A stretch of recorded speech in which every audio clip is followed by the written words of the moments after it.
Okay, question 1 says, dilate triangle ABC with the center of dilation at point D with a scale factor of 3. And so here we've got to use the center and the scale factor in order to find the image given the pre-image ABC. I'm going to start by finding A prime. So I'm going to count from D to A. I go up 2, left 1. Now I'm going to repeat that using the scale factor of 3. So I'm going to triple each distance I went. So instead of up 2, now I'll go up 6.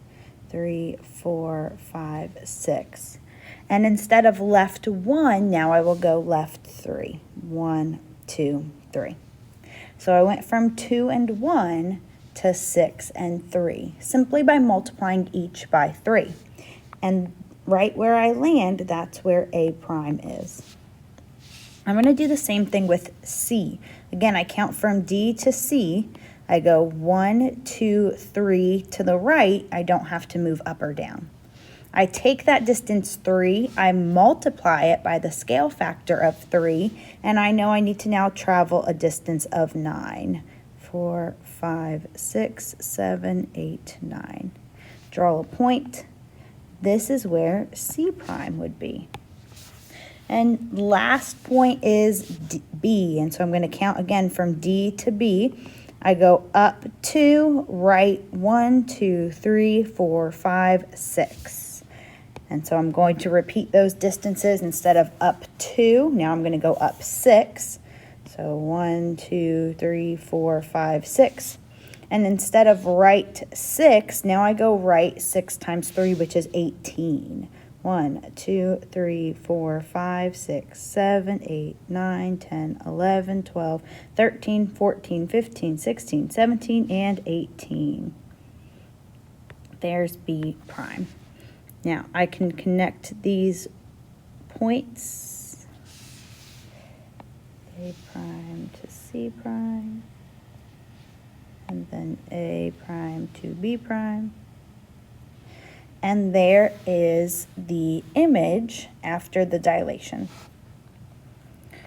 All right, the next one says dilate the triangle from the point 4, 4 with a scale factor of 2. The point 4, 4, the center we would have to find, it actually happens to be one of the points on the pre-image itself.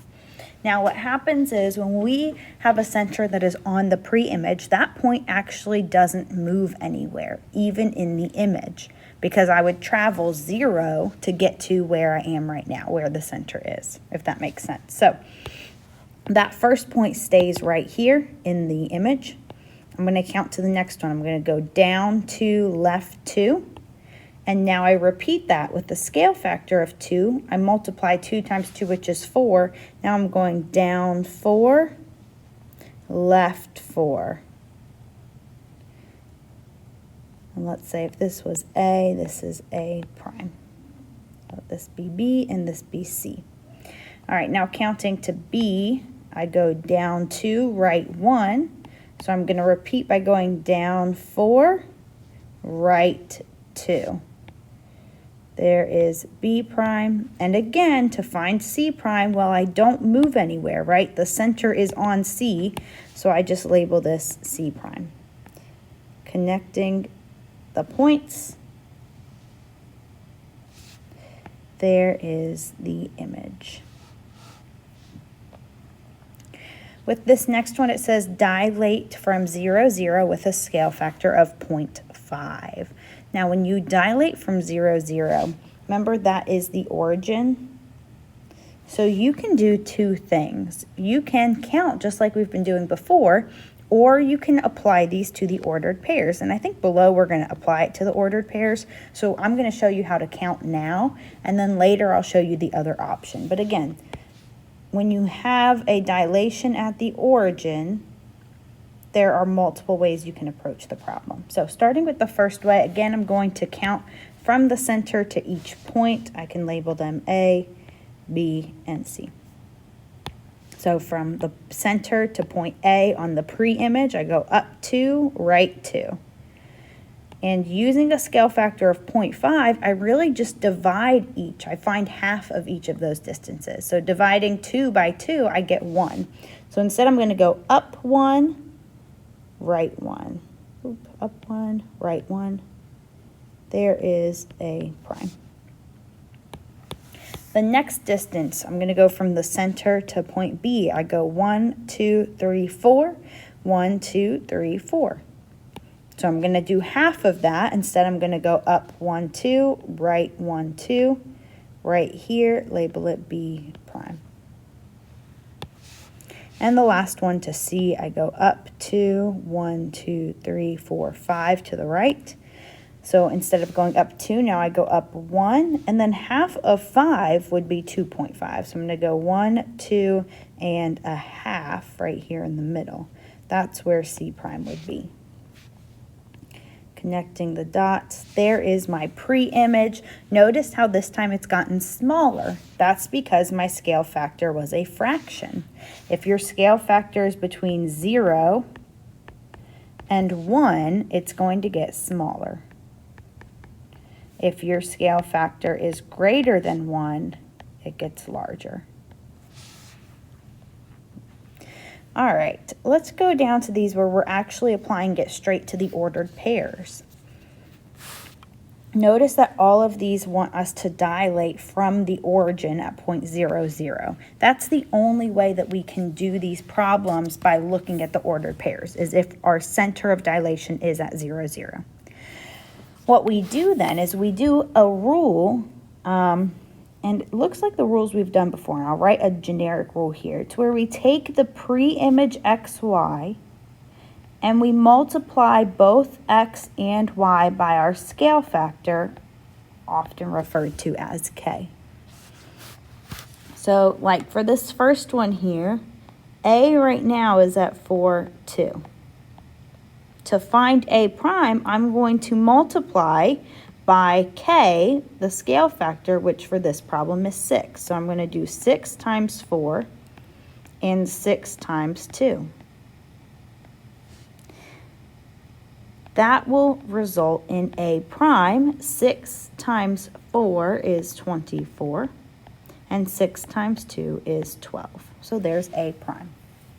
I'm going to do the same thing for B. B is at 1, 6 right now. And then multiplying by the scale factor of 6, 6 times 1 and 6 times 6, I get B prime is at 636. All right, for the next one, I'm going to do the same thing, except we have a different scale factor now. So I'm going to take point A, which is at 4, 2, and apply the scale factor of 1/4.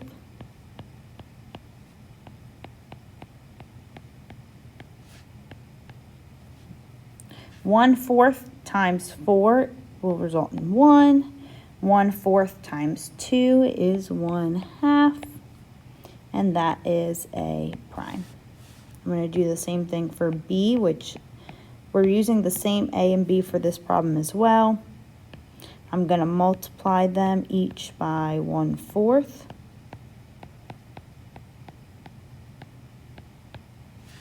One-fourth times 1 is 1/4.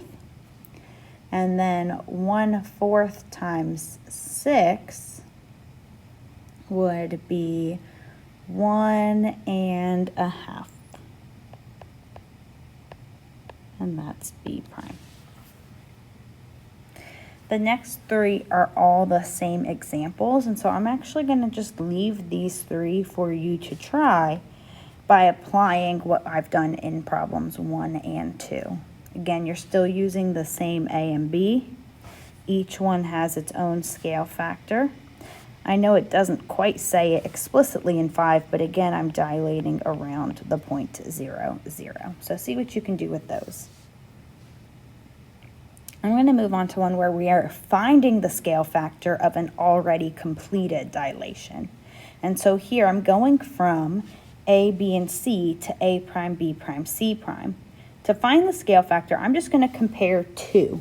So I'm going to compare A and A prime.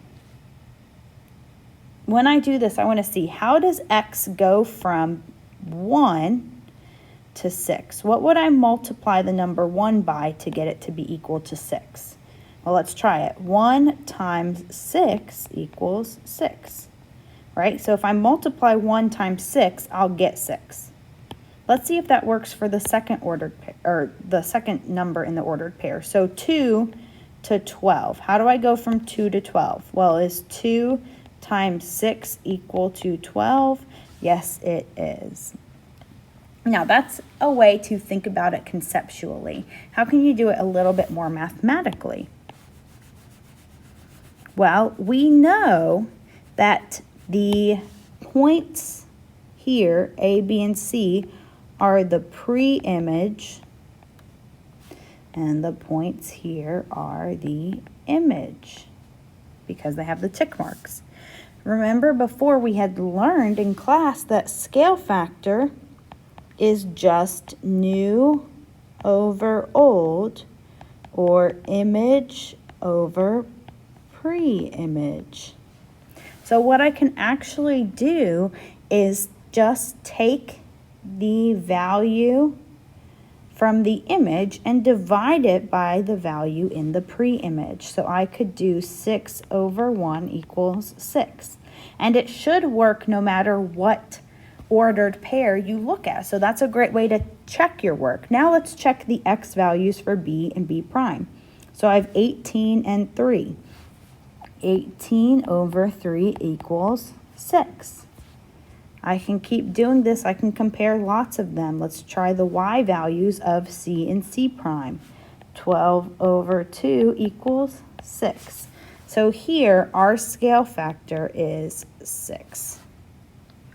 For the next one, I'm going to do the same thing. So remember, it's really important that you match up corresponding points. So A and A prime go together, B and B prime go together, C and C prime go together. And so when I find the scale factor, if I do new over old or image over pre-image, I'm just going to take 1 point from the image and 1 from the pre-image that are corresponding. So I'm going to go with C and C prime. They're corresponding.